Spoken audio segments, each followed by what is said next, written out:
Good morning, good afternoon, good evening. Wherever you are around the world, I thank you for tuning in to the Equiknox podcast. I am your host, A.L. Knox, for another episode that we're going to do today, and we're going to go ahead and get right into it. Got another set of questions submitted to me, and I'm going to answer these questions, and I found these questions very interesting. So we're going to begin with the first question. What is the best Star Wars? In my previous episode of my podcast, I was answering the Star Wars question, and I suppose it is common that I receive a lot of questions about science fictional action-adventure movies. I'm considering Star Wars is a very popular franchise. So popular, it has its own religion, but that's a separate talking point. What is the best Star Wars? I don't think I have a favorite Star Wars. I do like episodes 1, 2, 3, 4, 5. I don't like the newest ones that were put out by Disney, but I do like The Phantom Menace, and I like episodes 2 and 3. But probably episode 3 would be my favorite, because Anakin is an adult, and he's coming to his powers as a Jedi, and he comes across some conflicts. I always looked at Anakin as a very emotional character that could be swayed by his emotions and manipulated. And I found that his decisions that he took in episode 3 to be very disappointing and whatnot, because of how emotional this individual was. But emotions, when tuned properly and concentrated, if you will, can help you win conflicts, or help you understand yourself, or tap into whatever you're trying to tap into. So, but I do like The Phantom Menace as well, because it has Liam Neeson in it, Qui-Gon Jinn, that's his character's name, and thought he was a great Jedi Master. So such a shame that he died in episode 1. I like to see more of him. I'm a fan of Liam Neeson's films, and that's a separate talking point. Darth Maul was an excellent villain. I'm not sure if to call him a black guy or a red guy, because he's both. One of my friends corrected me saying, no, he's more red than black. And I was asking him in a joking manner. This is all jokes. I was saying, are you sure? Because he looks pretty black to me, literally. And they showed a lot of creativity with episode 1, with having a double lightsaber. I found that very entertaining, and the action sequences were fantastic, phenomenal. So there's a lot of room, as you know, in Star Wars, in between the movies and whatnot, to write books, because there are many books about different adventures happening, and they took advantage of pre-Luke and focused on his father as a child, and wrote stories about that, and created movies about that, which is excellent. So to circle back, the best Star Wars to me would be episodes 1, 2, 3, and the originals. Not a solid answer, is it? Well, can't please everybody. So, moving on to the next question here. What is your thoughts on quantum entanglement? This one is very interesting here. My thoughts on quantum entanglement. Now, before I give you an answer on quantum entanglement, I want to pretty much try to summarize what quantum entanglement is for people who are not familiar with this theory in quantum physics. Basically, quantum entanglement is a concept about many different worlds, all connected, if you will. And basically, if I could summarize it, there's molecules that exist on different that exist on this plane, but also exist on different planes. These molecules move at fast speeds and switch into different planes, if you will. Now, it's long to believe that since quantum entanglement deals with many different worlds, that you yourself, the person, has the ability to shift into another Earth without realizing it, because since there's so many different worlds and of our world, that shifting to another world, and they're so identical that you wouldn't be able to tell the difference. So that's the thing. They say that whenever you experience deja vu, for example, you just shifted into a different Earth but didn't realize it. So small decisions that you make, or large decisions that you make, can trickle down the line and have you as a different person in a different world. And sometimes we make decisions that we regret, and we are living those decisions. And sometimes we make decisions that are fantastic, and we live through those decisions. And sometimes quantum entanglement will have you shifting to one of those particular choices and living that, while the other you is living the other experience. But these are small, minute changes, apparently. There's a lot of different scientific theories. Quantum entanglement is one of my favorite. I didn't first know that this theory, I didn't know the name of this theory at first, but I knew of it based off of sci-fi books and comic books and whatnot. So I do find it very interesting, and really I hope that it changes from a theory to a realized scientific fact, because that would mean that there are many different parallel worlds of ours that exist, and it's possible that there are many yous. And if there are many yous, then that means since there are many yous, there is a way for you to connect with the many yous. Has anybody ever seen the movie by Jet Li called The One? It probably came out almost 20 years ago, but focus on the fact the movie was about Jet Li, of course, the main character, expert martial artist, and he would travel through different dimensions and find himself and kill himself. And when he would do that, he would gain their spiritual powers, I believe, and physical powers, and become a stronger individual. So he keep jumping around to different worlds and killing himself, so he becomes stronger. And as he would go to these different worlds, they had slightly different personalities in him. In some worlds, he was, I think, a detective, and in other worlds, such and such. But my point is, since these molecules are shifting around, and the you that is sitting here right now listening to my podcast shares the same molecules with another you in a different but similar Earth, is it a possible way that you can communicate with yourself? Maybe you can connect with dozens of yous and create some type of synchronicity. I don't know, but it sounds interesting. Moving on to the next question. What do you think of the Bermuda Triangle myth? I think that the Bermuda Triangle is real. There's a thing called vortexes and vortices. And the Earth itself has hundreds of vortices all around it. Just like the human body with the acupuncture, the human body has hundreds of, how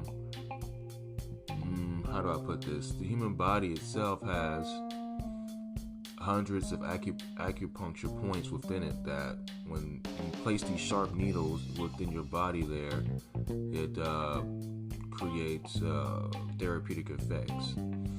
Well, rather so, the human body has 7 main energy centers within it that line itself up in a straight line, if you will.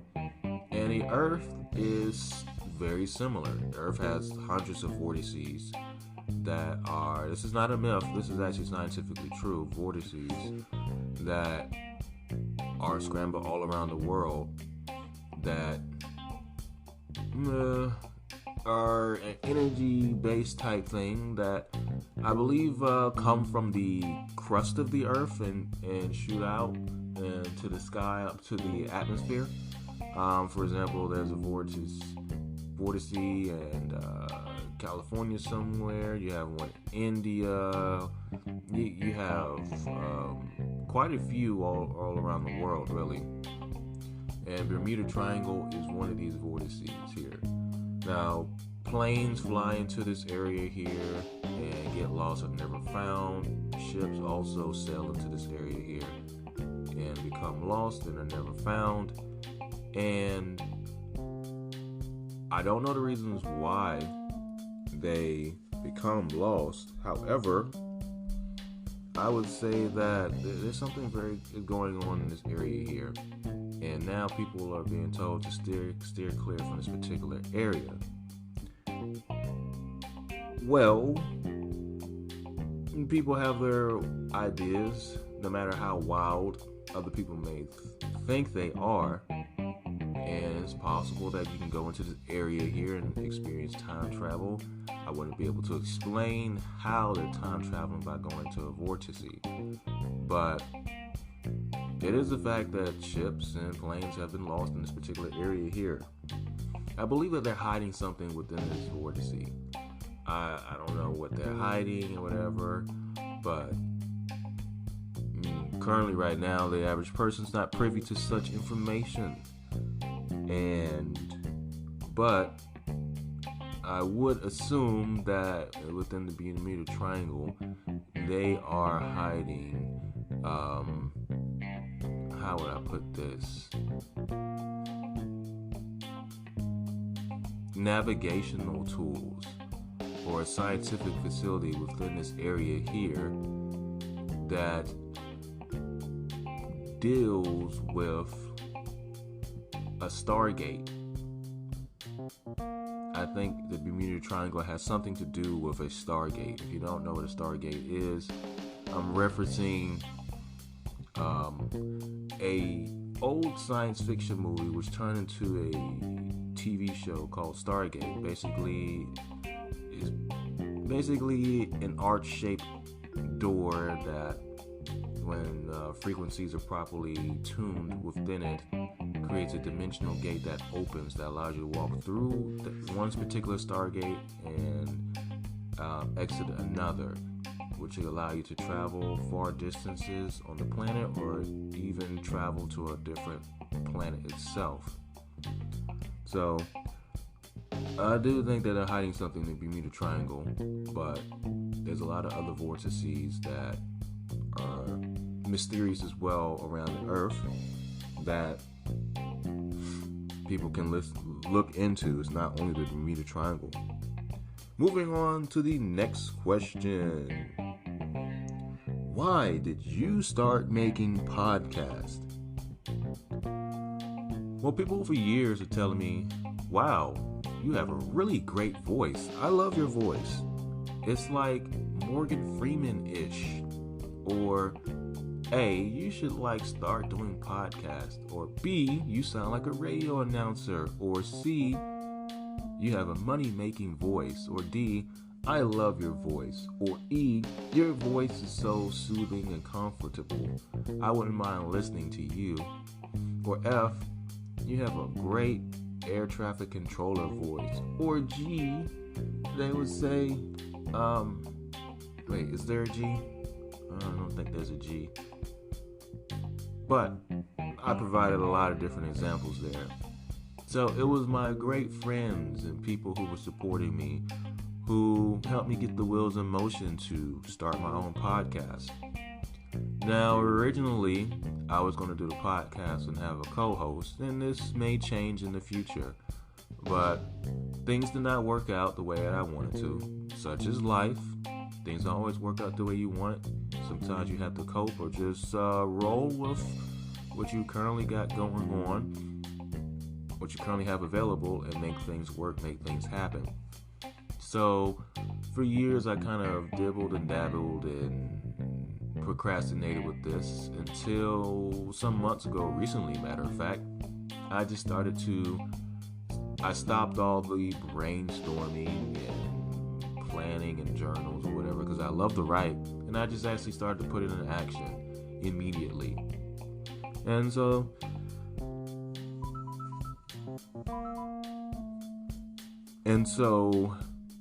with that, excuse me, my alarm went off. If you heard that, my apologies. So with that, I'm doing this podcast here because I believe that my voice is an effective change in the world. And I believe I can gain hundreds of thousands of listeners, if not millions of listeners. I believe that my opinion matters, and people are looking for an opinion like mine in the podcast world, even on YouTube, because I do plan on putting this episode and future episodes on YouTube.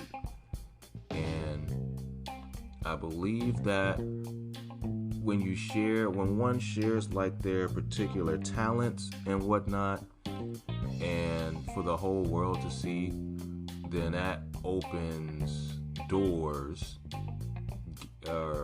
gateways, doors, if you will,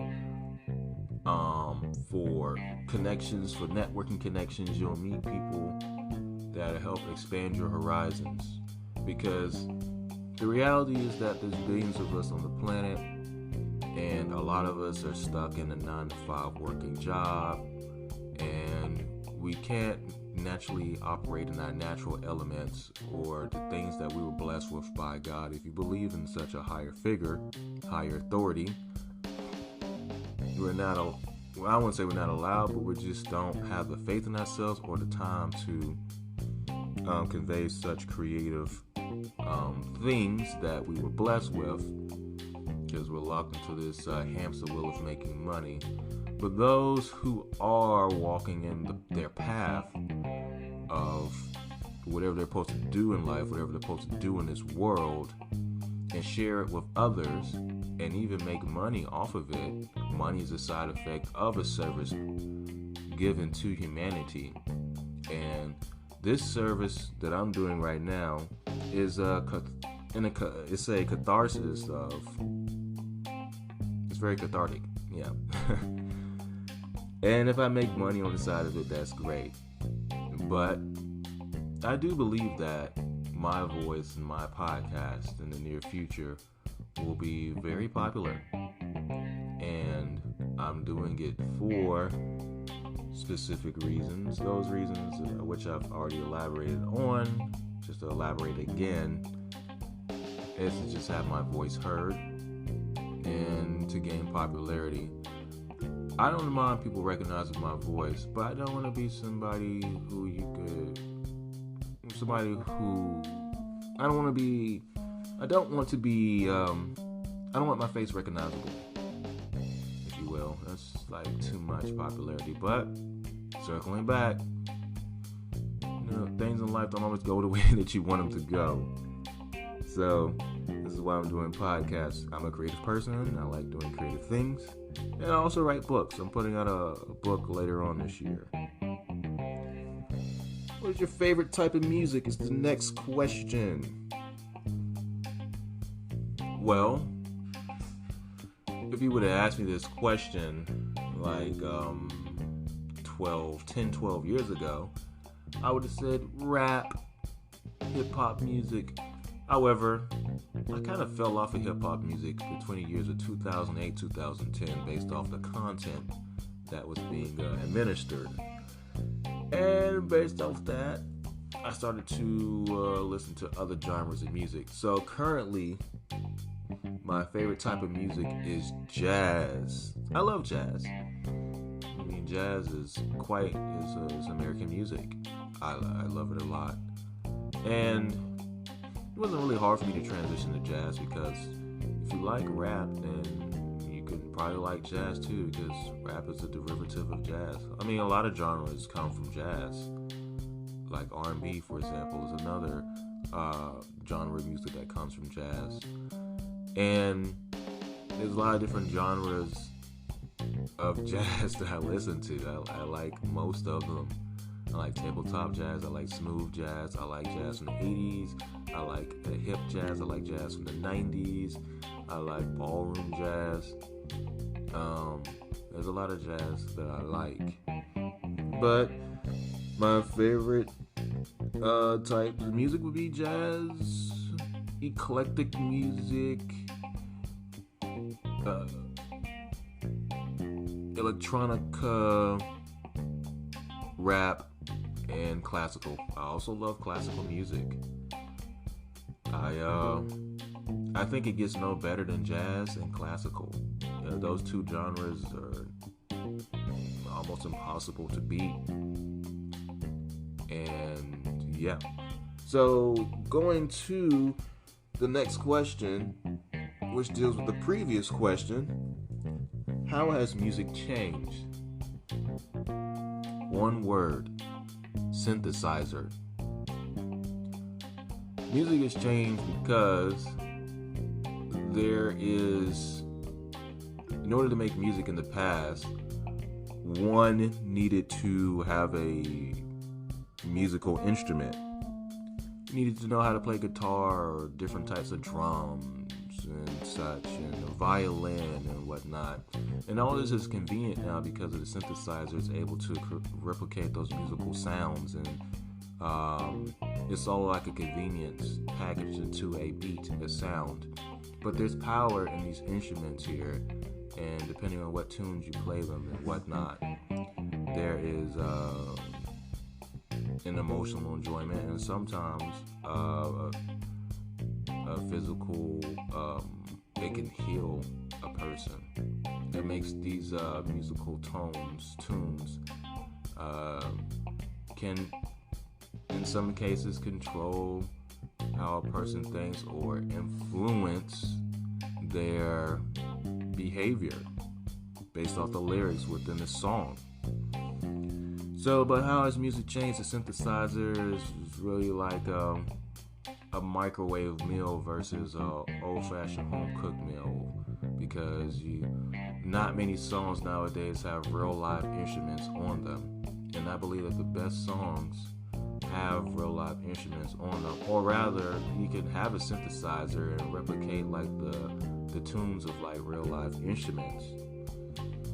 So over the years, music has become more raunchier. I mean, sure, you had love songs and songs about having sex in the past, but it wasn't as raunchy as it was. It was a little bit more poetic in the past than it is now. Also, music is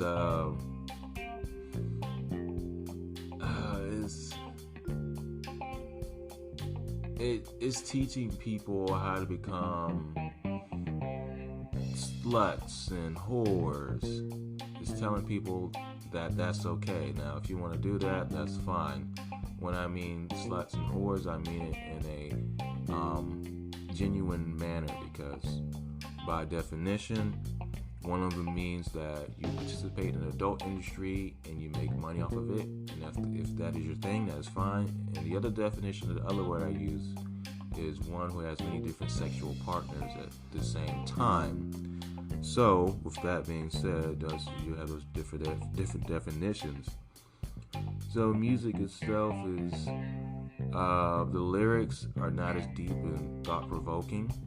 You have some exceptions, of course. Country music still has some great, deep, and thought-provoking songs. But it's music has become more superficial, if you will. It's not as thought-provoking as it was in the past, and it doesn't make you dance as much. I mean, sure, you can dance off these songs, but all these songs sound similar to each other. Back in the day, artists, it was a thing that artists had their unique sound, and you couldn't touch their sound. And music back then had a consistent flow from the beginning of the first track to the end to the last track. That it was a consistent sound. It wasn't like, oh, I play track number 1 and it's this type of beat. Track number 2 is a completely opposite of the end of the spectrum beat. It was a consistent flow sound, if you will. Like, let's use Sade, for example, when she was making music in the 80s, a consistent sound. She had her own sound. Aretha Franklin had her own sound. Shaka Khan had her own sound. Michael Jackson has his own genre of sound. Barbra Streisand.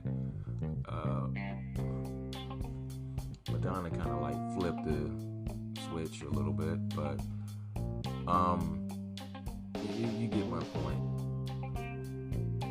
So music has changed a lot. It's made people more impatient, and it's also made people more simple-minded.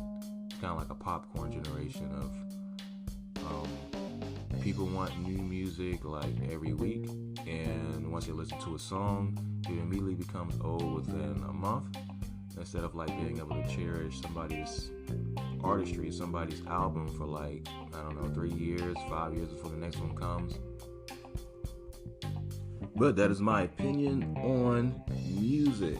Moving on to the next question. What do you think of the Space Force? Donald Trump made that announcement. 2019, the month eludes me of when he made it. And when he first said it, I was like, okay, what's really going on here? Why do we need a military presence above the atmosphere of Earth? Because anybody who knows anything about the military knows, okay, we have a military force guarding the coast of our country, the Coast Guard from invaders. We have a military force that's on the ground. That's the Army. We have a military force in the air. That's the Air Force. We have a military force above and underwater. That's the Navy. And then the Marines is a mix of those. So now you're saying we need a space force in outer space. Who is our threat? Who is our enemy? Aliens? Now, do I believe in aliens? It's highly possible that other bipedal humanoid beings do exist. Or so why we? What was he really saying then about a space force? Because that's the purpose of having a military force, is to protect your interests, your land, your nation from invaders, and to also take over other people's lands if need be. That's what conquerors do. So when he said that, I was like, okay, interesting. Are we under threat right now by another country here? Or are we just going to try to build a space force and build a military up there above the atmosphere of Earth so we can have dominance around the atmosphere of Earth and kick off the ball before, let's say, the Russians do? That one's very interesting. So I find the Space Force very interesting. It's laughable now because it's an idea in its infant stages. Just like rockets that go to outer space, that was laughable. Or having wireless phones and amongst various other things. People are like, yeah, that never happened. But I think this concept here of a space force is tangible. I mean, we have yet to break through the Van Allen belt, but I think the Space Force in about 50 years will be a thing. Moving on to the next question. How has technology advanced our society? Well, we've seen an increase of entertainment technology. such as cell phones and whatnot, and TVs and such. I believe that, well, we are right now in the digital age, and this digital age shares information at much higher speeds than different previous ages that we lived in. So right now we're in a time where technology is helping us to spread ideas and disseminate information rather quickly. And right now, technology medically is advancing as well. But I'm not really all that impressed with our technology that we have that's available for the civilian world. Sure, you can buy drones and whatnot, and you have like touchscreen cell phones and laptops and TVs and such, and you have a self-vacuuming robot and whatnot, and you have an AC that you don't have to touch. You can talk to it and set the temperature within your house and whatnot. So we have a lot of smart devices that are pretty great, but I'm no expert at rating technology, but if I were to rate our technology scale right now from 1 to 10, I'll probably give it like a 4 or 5 at most. And of course, as time progresses, we'll get even more advanced technology and such. How about roller skates, right? Wheels on shoes. How about we have like hover boots or even a hoverboard, like from Back to the Future? I think a hoverboard would be actually like the one from Back to the Future would be pretty great as far as travel and whatnot. But I'm not ranking our technology on a low scale just because I don't have access to a hoverboard. It's just that, yes, we have computers and we have various different devices and whatnot. But, I mean, we're far from being a highly advanced technological society. And eventually we may get there. That's if we don't destroy ourselves first. But I am amused by the technology that we have in our society. And the technology has advanced our society to be more lazy and more dependent on the technology. We're kind of like babies. We act like babies now with this technology. Because once we use it and then we interface with the rest of the world, it makes us a lot less patient with everything. And we can be irate. And different businesses recognize this, like McDonald's, for example. Now you can go to McDonald's and there's a kiosk, touchscreen kiosk, that you can order your food there. But hey, you still have to wait. To get that food and whatnot. But technology, that's what we have at the current moment, and it keeps advancing every day. So keep your eyes and ears peeled for that. And with that concludes our episode of the Equiknox podcast. I thank you so much for listening to my episode today. I got a lot of brilliant questions. I had more questions, but I was running out of time trying to answer them. So the questions I have not answered, please forgive me. For the ones who send it to me, I'm going to answer them in the next podcast. And I'd like to thank everybody who was listening to my podcast. And tune in next time for the next episode. Till then, I am your host, A.L. Knox. Have a good one.